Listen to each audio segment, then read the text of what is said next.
How do we solve 2x add 3 equals 13? Now, this is just building up from the last two lessons. We've already done x add 3 equals 13. And we've already done 2x equals a number like 10. It's just putting two of these things together.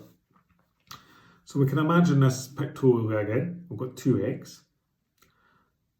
I'll just write 2x to start with. I've got a plus 3 here.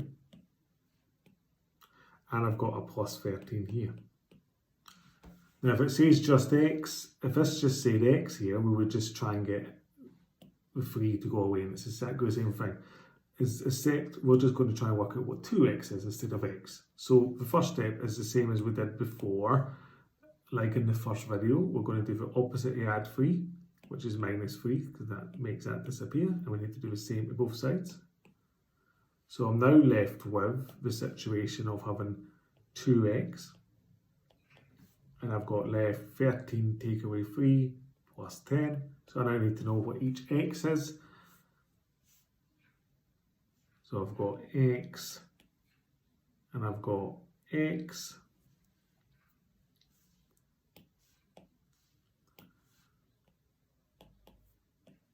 So it must be 5 and 5 to make 10. So x equals 5. Now for the further examples here, I'm going to try and get away from these tails a little bit and start doing it just numerically, but it works exactly the same way.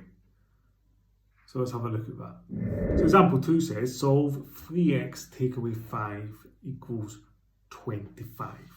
So I'm just going to write 3x instead of drawing a tile, but this time I'm still going to put my minus 5 so you can see it. I've got a minus 5 tile. And on the other side we've got,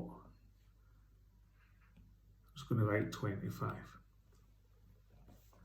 So we want to do the opposite of negative 5, which is plus 5. So we add 5 to both sides. That means that's gone, leaving 3x on this side and leaving 25 plus 5 is 30.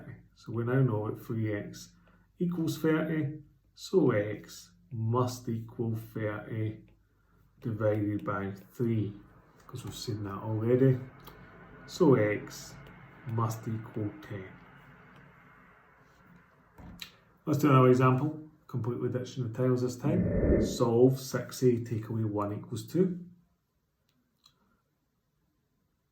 So I'm going to do this by saying I need to add 1 to both sides, because the opposite of take away 1 is add 1. They disappear. That leaves 6a on this side equals 2 plus 1 is 3. So now we need to divide by the 6. So a equals 3 now divided by 6. Notice I've drawn it as a fraction. That helps me because I can't do 3 divided by 6. It's not 2. It's not 6 divided by 3. Whenever you get it as a fraction, you can't work out the answer. Simplify the fraction. So a equals, if I can divide the top by 3, divide the bottom by 3, that gives me 1 half. A equals a half in this case. So using the same method I've just shown you, use as much of the algebra tiles as you need, or as little as you need if you can get that far. Try these set of questions and see how you get on.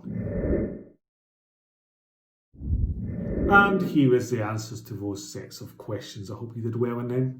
This has been Clelland Maths, solving equations with just unknowns on one side, like 2x add 1 equals 5. I hope you found that useful. Come back next time to see how to solve equations where there's x's on both sides. Take care, thank you, and good luck.